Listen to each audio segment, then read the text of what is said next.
Assalamu alaikum, students of class 8. Welcome to the online class of Mamun National School English. In the previous class, we have discussed about voice change of assertive and interrogative sentences. I hope you have understood the voice change of assertive and imperative sentence. Some of you sent me the home tasks and they are right, but most of you not. So they have to try to answer these questions. Today's task is voice change of imperative sentence and the rest.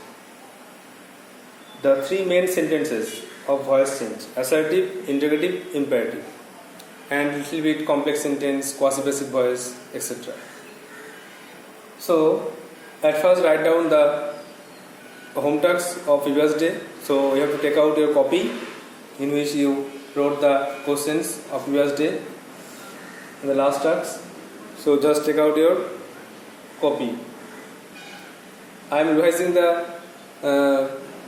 previous class in summary, in brief, that in assertive sentence we came to know there are certain rules, and also in some interrogative sentences.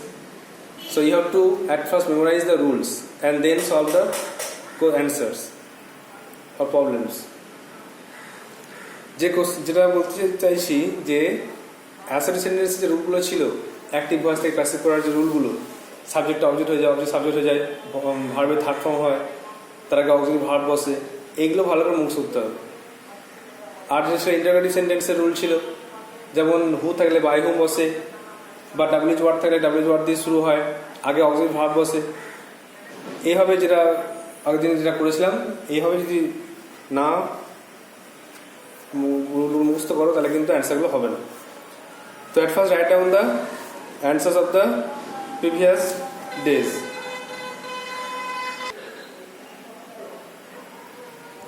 দেখো প্রথমে যেটা task ছিল number 1, grandmother tells us stories.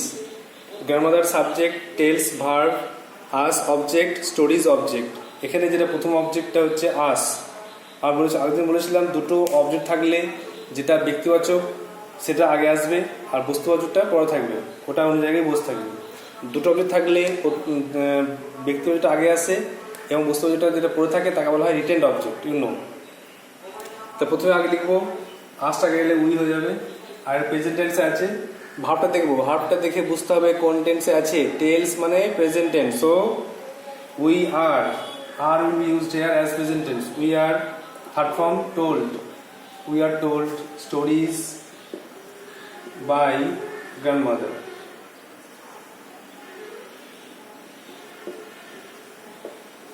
Okay. Number 2. The traffic police shows the driver red signal. Here also the traffic police subject shows verb, the driver object, red signal object.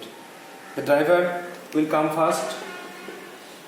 The driver shows present tense is, the driver is, third form show, showed, shown, showed, shown. The driver is shown red signal.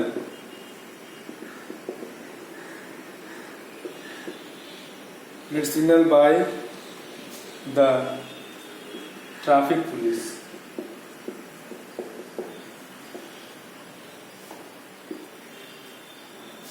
Number 3, the child saw the moon.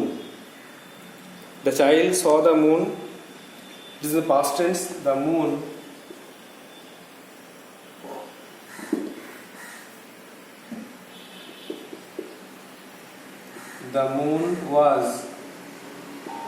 was seen by the child. As the verb was in past form, so was is placed and third form is also placed there. Number 4, books are kept on the shelves. Books are kept on the shelves. বইগুলি কি তাকে রাখা হয়েছিল, এটা ভালো করে দেখতে হবে। Is it active voice or passive voice? You have to recognize at first. তোমাকে চিনতে হবে যে এটা অ্যাক্টিভ ভয়েস না প্যাসিভ ভয়েস। প্যাসিভ ভয়েস চিনতে কী করে দেখবে, সবসময় ভার্বের থার্ড ফর্ম, ভার্বের থার্ড ফর্ম থাকবে, V3 থাকবে সবসময়। আর অক্সিলারি ভার্ব বুঝবে একটা, অক্সিলারি ভার্ব মানে am is আর একটা বসবে, am is আর বা was were, তার সঙ্গে সঙ্গে থার্ড ফর্ম বসবে। তো বাই থাকতে পারে না থাকতে পারে, বাইটা উজ্জ্ব থাকতে পারে। তো এখানে দেখে নাও, books are kept on the shelves, বইগুলিকে তাকে রাখা হয়েছিল। বাই কিছু নেই, প্যাসিভ ভয়েস আছে বুঝলে কি বললাম, am is আর আছে, আর আছে, আর থার্ড ফর্ম কিপ কেপ্ট এই দুটোই আছে। আর মায়ের অর্থটা বুঝে নাও যে বইগুলোকে তাকে রাখা হয়েছিল, কে গেছিল, আমি গেছিলাম। তাহলে মনে ভেবে নেবে কোশ্চেনের পাশে ব্র্যাকেটে বাই লিখে রাখবে, বাই মি। কোশ্চেনের পাশে ব্র্যাকেটে যে books are kept on the shelves by me, মানে বইগুলোকে তাকে আমি রেখেছিলাম। এবার অ্যাক্টিভ ভয়েসে করলে কোনটা আগে আসবে, অবজেক্ট আগে আসবে, তাহলে মিটা আগে গেলে আই হয়ে যাবে, আই। এই আর দেখে বুঝতে হবে প্রেজেন্ট ফর্ম না পাস্ট ফর্ম, প্রেজেন্ট টেন্স না পাস্ট টেন্স। আর মানে এম ইজ আর প্রেজেন্ট টেন্স, তাই জন্য বুঝবে কিপ, আই কিপ, আমি রাখি, কি রাখি, বুকস, আই কিপ বুকস, কোথায় রাখি, on the shelves, on the shelves. তাহলে I keep books on the shelves. একটা ভালো নিয়ম আছে, তুমি যে প্যাসিভ থেকে অ্যাক্টিভ করলে এইটা যে অ্যান্সার ঠিক হলো কি ভুল হলো, তুমি নিজেই চেক করার একটা উপায় আছে, পদ্ধতি আছে। কেমন করে, তুমি দেখবে উত্তরটা তুমি ভুলে যাও, উত্তরটা তুমি জানো না, সরি কোশ্চেন তুমি দেখো নি, জানো না, তুমি যে অ্যান্সার পেলে এই অ্যান্সারটাকে, এটা active voice, I keep the বন্ধ, এটা অ্যাক্টিভ ভয়েস। এবারে তুমি এটাকে ভয়েসিং করো মনে মনে, দেখো সাবজেক্ট ভার্ব অবজেক্ট, এটা অবজেক্ট আছে, ধরো কমপ্লিমেন্ট বা অন্য কিছু লিখতে হবে না। তাহলে বুকস টাকা আসবে, বুকস আর কেপ্ট, এটা অবজেক্ট হলে books are kept on the shelves. তাহলে books are kept on shelves আর বাই মি, বা উজ্জ্ব রাখো। তাহলে দেখো books are kept on the shelves, এটা যদি লিখি, আমাদের কোশ্চেন আছে books are kept on the shelves, তাহলে উত্তরটা মিলে যাচ্ছে। এইভাবে তোমরা করতে পারো। আর বলছি যে যখন প্যাসিভ ভয়েস থেকে অ্যাক্টিভ ভয়েসে করতে দেবে, তখন অ্যান্সারটা তো লিখলে, লেখার পরে অ্যাক্টিভ ভয়েসে করার পর তুমি উত্তর ঠিক কি ভুল নিজেই চেক করতে পারবে। এই অ্যাক্টিভটাকে আবার নিজে নিজে মনে মনে প্যাসিভ করবে, এটাকে না দেখে, নিজে উত্তর না দেখে নিজে প্যাসিভ করবে, যে দেখি তো কোনটা আগে আছে, books are kept on the selves হচ্ছে কিনা। এভাবে তুমি কোশ্চেনের সঙ্গে মেলাবে, চেক করাবে, তাহলে দেখবে যে মিলে যায়, তাহলে এটা ঠিক। 4 হলো 5 হচ্ছে হু কি, এবার ইন্টারোগেটিভ হচ্ছে 4টা হয়ে গেল assertive. These are 4 examples of assertive sentence. Now interrogative. In the last class we have discussed about assertive and interrogative sentence of voice change. Now interrogative sentence. You have to mind the rules carefully. You have to remember the rules. Who kills the bird? We know that by whom is placed in place of who. So by whom. Who will be omitted and by whom will be placed. By whom kills, present verb, present form tal is. By whom is object the bird. By whom is the bird, third form killed. কার দা পাখিটাকে মারা হয়েছে। Question হচ্ছে কে পাখিটাকে মেরেছে বা মারে, who kills the bird, কে পাখিটাকে মারে। আর এটা by whom is the bird killed, কার দ্বারা পাখিটাকে মারা হয়, প্রেজেন্ট ফর্ম। নাম্বার 6 দেখো, does the girl break the glass, মেয়েটা কি কাঁচটি ভাঙে। এটাকে তুমি কি করবে, দ্য গ্লাসের পরে আমি বলেছিলাম যে অবজেক্টের পরে কি অক্সিলারি ভার্ব বসে সেটা আগে চলে আসবে। তাহলে এখানে দেখো ব্রেক প্রেজেন্ট ফর্ম, গ্লাসের পরে ইজ বসে, তাহলে অ্যান্সার লিখতে হবে is the glass, is the glass. তারপর তার থার্ড ফর্ম কি হবে, break broke broken, break broke broken. You have to memorize the 3 forms of the verbs, first, second, third, present, past and past participle. If you do not memorize them, then it will happen some error. So is the glass broken by the girl?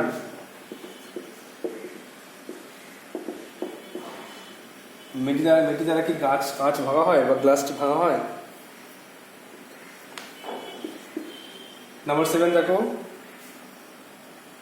when does he read the book, কখন সে বইটি পড়ে, কখন সে বইটি পড়ে, এখানে দেখো he subject, রেটটা verb, the book object, the বুকে পড়ে প্রেজেন্ট টেন্সে ইজ বসে, তাহলে আর ডাব্লিউএইচ ওয়ার্ড থাকলে ওটাই বসবে আগে, ডাব্লিউএইচ ওয়ার্ড থাকলে ওটাই আগে বসে যাবে। When,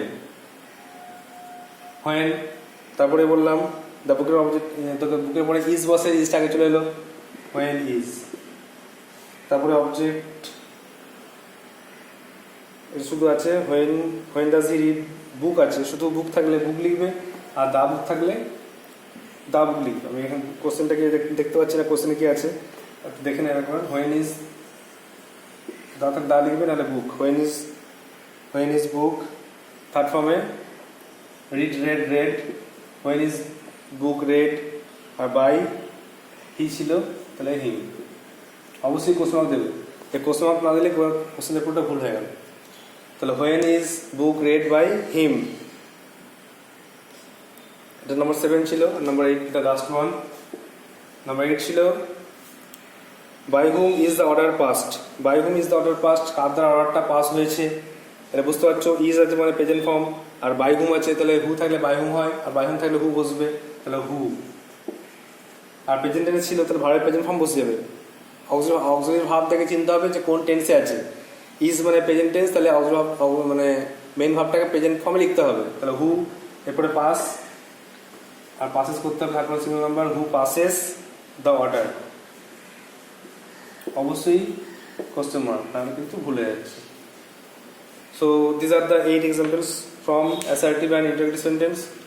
Now let's start with let's start with imperative sentence and the rest. At first we should follow some rules and then the home tasks, as well as some questions. We shall solve some question answer also. Imperative সেন্টেন্সের voicing করতে গেলে যে rule 1 প্রথমে যেটা মনে রাখতে হবে, যে যে অর্ডার অ্যাডভাইস বোঝালে, অর্ডার বেশি অর্ডার বোঝালে লেট দিয়ে ভয়েসিং করতে হবে, লেট দিয়ে ভয়েসিং করতে হবে। অর্ডার বোঝালে অবজেক্ট থাকলেই লেট দিয়ে ভয়েসিং করা যায়, বেশিরভাগ ক্ষেত্রে লেট দিয়েই করবে। লেট ছাড়া অন্য কিছু দিয়ে করতে গেলেই ভুল হবে ইম্পারেটিভ সেন্টেন্সে। Let plus object plus be plus verb 3, এই রুলটা অবশ্যই ভাবে মনে রাখতে হবে, খুব important rule. Let plus object plus be plus V3, প্রথমে লেট বসবে, তারপরে অবজেক্ট বসবে, তারপরে বি বসবে, তারপরে ভার্ব 3 বসবে। এটা হচ্ছে প্রথম রুল। আরেকটা রুল আছে, যদি উচিত বোঝায়, যেমন ওবে ইয়োর পেরেন্টস, বা আমাকে মেনে চলো, কিপ ইয়োর ওয়ার্ড, তোমার কথা রাখো, তাহলে তখন কি হবে, তখন অবজেক্ট, এটা হচ্ছে অর্ডার বোঝালে এটা করবে। আরটা হচ্ছে শুড বোঝালে, উচিত বোঝালে কি করবে, তখন অবজেক্ট, তারপরে শুড তাহলে বিযোগ হয়, আর ভার্ব 3। আরটা আছে তোমার অ্যাডভাইস বোঝালে, রিকোয়েস্ট বোঝালে, অ্যাডভাইস রিকোয়েস্ট এসব বোঝালে কি হবে, এটা অ্যাভয়েড করাটাই ভালো, এটা অ্যাভয়েড করবে, এটা না করাই ভালো, উপায় না থাকলে এটা করতে হবে। অ্যাডভাইস রিকোয়েস্ট এসব বোঝালে তখন কি হবে, তখন ভার্বের আগে ইউ আর রিকোয়েস্টেড বা অ্যাডভাইসড টু প্লাস ভার্ব। যদি অ্যাডভাইস রিকোয়েস্ট এসব বোঝায়, উপদেশ অনুরোধ বোঝালে ইউ আর রিকোয়েস্টেড বা অ্যাডভাইসড প্লাস 2 প্লাস ভার্ব এইভাবে বসে। এটাকে অ্যাভয়েড করাই ভালো, এটাকে না করাই উচিত। এরকম কোশ্চেন হয়তো খুব কম থাকবে, বা মাধ্যমিকে তো দেবেই না বলে চলে, মাধ্যমিকে রুলটা স্ট্রিক্টলি প্রোভাইডেড, এই রুলটা নিষিদ্ধ। ইউ আর রিকোয়েস্টেড বা ভার্বের আগে এমন লেখা যায় না, কিছু কিছু বই লেখা থাকে, সেই অনুযায়ী আমাদের করতেই হয়। তাহলে অর্ডার এটা মেন, এটা বেশি ফলো করবে, লেট দিয়ে করার। আর উচিত বোঝালে শুড দিয়ে করা যাবে, should plus verb. R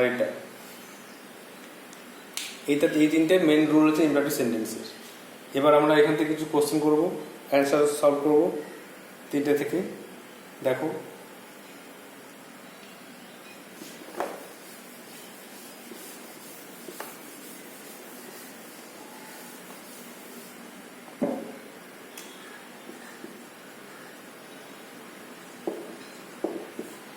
example দেখো,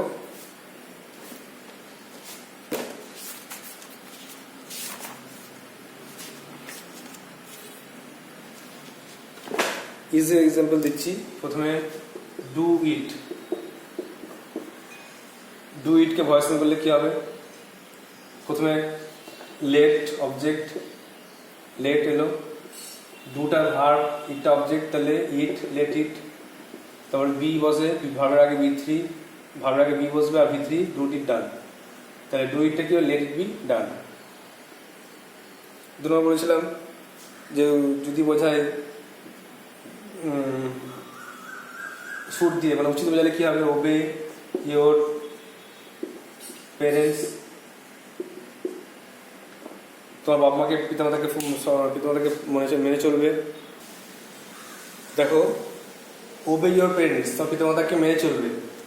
তো এরকম এটা কিন্তু শুড বা উচিত বোঝাচ্ছে, পিতামাতাকে মানা উচিত। তাহলে এক্ষেত্রে ভার্ব অবজেক্ট আছে, তাহলে প্রথমে ভার্বটাকে নিয়ে এসো, এই অবজেক্টটাকে নিয়ে এসো, ইয়োর প্যারেন্টস, তারপরে শুড, তারপর be, third form obeyed, your parents should be obeyed, আর বাই দিয়ে লেখা দরকার নেই। Your parents should be obeyed, তোমার বাবা মাকে মানা উচিত, ভিত্তি করতে হবে। ঠিক আছে। নাম্বার 3, রিকোয়েস্ট বোঝায়, please come here. Please come here request বোঝালে কি হবে? এটা অ্যান্সার লেখা যাবে যে you are requested to come here. Object না থাকলে এভাবে করতে হবে, ভার্বের আগে কাম, টু বুঝবে, you are requested to come here, please উঠে যাচ্ছে, আর বাকিটা এভাবে বসছে।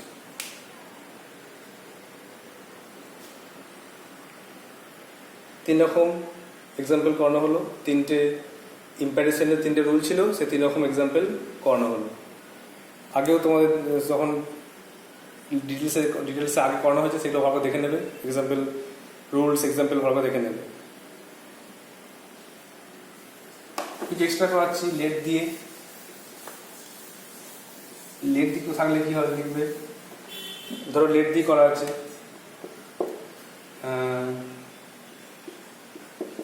let me buy a cycle. let me buy a cycle মানে আমাকে একটি সাইকেল কিনে দিন, আমাকে একটা সাইকেল কিনে দিন, বা সাইকেল কিনে দেওয়া হোক। যদি এরকম ভয়েস করতে হবে তাহলে কী করবে? লেট দিয়েই করবে। লেট দিয়ে ভয়েস থাকলে লেট দিয়েই করতে হবে, লেট।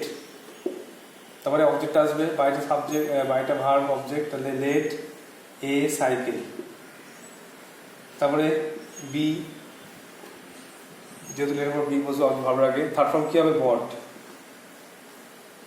আর সাইকেলটা কার জন্য কিনবো? আমার জন্য, তাই জন্য লাস্টে হচ্ছে for me. Let cycle be bought for me, আমার জন্য সাইকেল কেনা হোক। লেট থাকলে লেট দিয়ে করতে হবে, ভেবে নেবে কোনো সামনে ভাবতে হবে কোনটা ভার্ব কোনটা অবজেক্ট দেখে নেবে, দিয়ে সেভাবে লেট দিয়ে করে অবজেক্ট আগে, তারপর বি ভি3 এভাবে করতে হবে। আরটা লেট দিয়ে প্যাসেজ থাকলে কি করবে? let him be told the story. let him be told the story মানে তাকে গল্পটা বলা হোক, তাকে গল্পটা বলা হোক। let him be told the story। তাহলে এ দেখো story, tell him the story, এটা হবে active voice.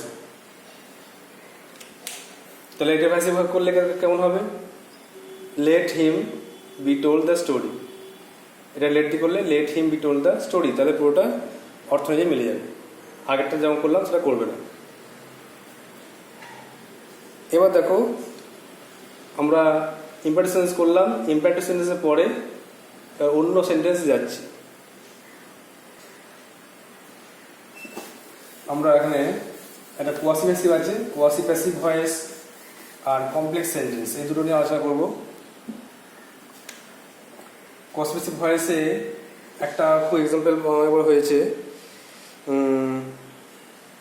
The rose smells sweet, the rose smell sweet. এটাকে কোয়াসি প্যাসিভ ভয়েসে অ্যান্সার লিখলে কি হবে? এটা কোয়াসি প্যাসিভ মানে কর্ম করতে পারছো, এই জন্য এটা করতে হবে the rose is sweet when it is, third ফর্মটা কি হবে? Smelled smelled smelled smelled. The rose is sweet when it is smelled. গোলাপ হয় মিষ্টি যখন একে শোকা হয়। আর এরকম আছে কোয়াসি প্যাসিভ ভয়েস, আরেকটা আছে the house is building, the house is building. বাড়ি তৈরি করা হচ্ছে, বাড়ি তৈরি করা হচ্ছে। এই প্যাসিভ ভয়েস কেমন করে হবে? দ্য হাউস ইজ বিল্ডিং, বাড়ি তৈরি হচ্ছে, প্যাসিভ ভয়েস লিখতে হবে বাড়ি তৈরি করা হচ্ছে। এটা শুরু হবে সাথে দিয়ে শুরু হবে the house is being build, the house is being build. এবার শেখাচ্ছি কমপ্লেক্স সেন্টেন্স। কমপ্লেক্স সেন্টেন্সে একটা সেন্টেন্স লিখতে হবে, I know that he did the work. I know that he did the work. The complex sentence কে বুঝলে যেখানে I know একটা clause আছে আর that he did the work একটা ক্লজ, দুটো ক্লজ থাকলে কমপ্লেক্স সেন্টেন্স হয়। তো কমপ্লেক্স সেন্টেন্সে দুটো পার্ট, দুটো ক্লজেরই ভয়েসিং করতে হবে। I know ভেবে নাও, I know it ভেবে নাও। I know আছে মানে I know it ভেবে নাও। তাহলে অ্যান্সার লেখো it is known to me। আর তাহলে মি হয় it is known to me that এর পরে বাকি অংশটা যেটা আছে ওর ভয়েসিং করো। যেমন যদি তুমি ভয়েসিং করো তাহলে কি হবে? the work was done, the work was done by him। তাহলে it is known to me that the work was done by him। এভাবে কমপ্লেক্স সেন্টেন্সের ভয়েসিং হয়ে গেল। তোমাদের মোটামুটি ভয়েস চেঞ্জের রিভিশন প্রায় শেষ দিকে, যতগুলো ছিল আমরা লিখলাম। এবার কিছু হোম টাস্ক দেবো, সেই হোম টাস্কটা পরদিন কাজ থাকবে। I hope you have understood the sentences, imperative and the others and the rest. Now write down some examples as home tasks.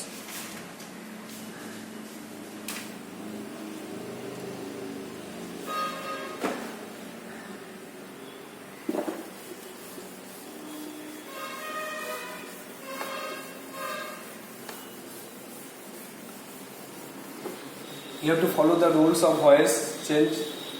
I told you repeatedly that you have to take out your copy in which you have wrote the rules of voice change and read and revise it. Number 1, change the voice. Voice করতে হবে। Number 1,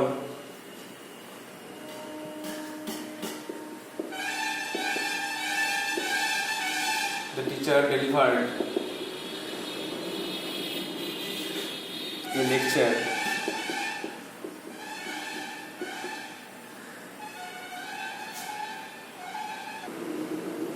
so look, these are 10 examples from assertive, imperative and other and the rest. There is no interrogative sentence, only assertive, imperative and the rest. So follow it carefully. Number 1, the teacher delivered a lecture to a group of students. You have to recognize the object carefully and then write the answer. My friend gave me a storybook. তাহলে শিক্ষক মহাশয় কিছু ছাত্রদেরকে কিছু বক্তৃতা, lecture মানে বক্তৃতা দিয়েছিলেন। 2 নম্বরটা, my friend gave me a story book, আমার বন্ধু আমাকে একটা গল্প বই দিয়েছিল। Number 3, many buildings have been damaged by flood, অনেক বিল্ডিং, অনেক বাড়িঘর কিন্তু বন্যায় ধ্বংস হয়ে গেছিল। Number 4, the teacher gave Suresh an exercise book, শিক্ষক মহাশয় সুরেশকে একটি খাতা দিয়েছিলেন। Number 5, please post the letter, দয়া করে চিঠিটা পোস্ট করো। Number 6, the books are printing, বইগুলিকে ছাপা হচ্ছে। নাম্বার 7, কিপ ইউর ওয়ার্ড, তুমি তোমার কথা রাখো। Number 8, we call tiger our national animal, আমরা বাঘকে আমাদের জাতীয় পশু বলে থাকি। Number 9, someone wrote this letter in the 19th century, কেউ এই চিঠি লিখেছে 19 শতকে। And the last one, let the door be শাট, দরজাটা বন্ধ করা হোক। This are the 10 examples or sentences. You have to change the voice and you have to follow the rules of assertive, imperative and the rest. Complex sentence, possessive voice, these are mixed. Some of them are in the passive voice, so you have to recognize it and solve it. I am adding two more. I wrote here, right here. Number 11, change the voice. And last one, number 12.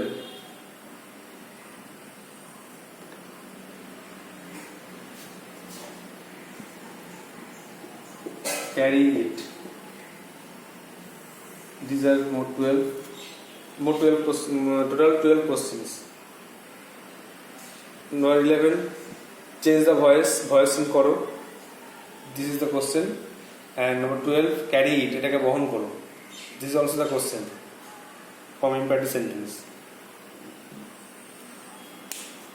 So you must copy it in your notebook and write the answers and send it to my WhatsApp number. You must do it, okay? So that's all from today. Thank you.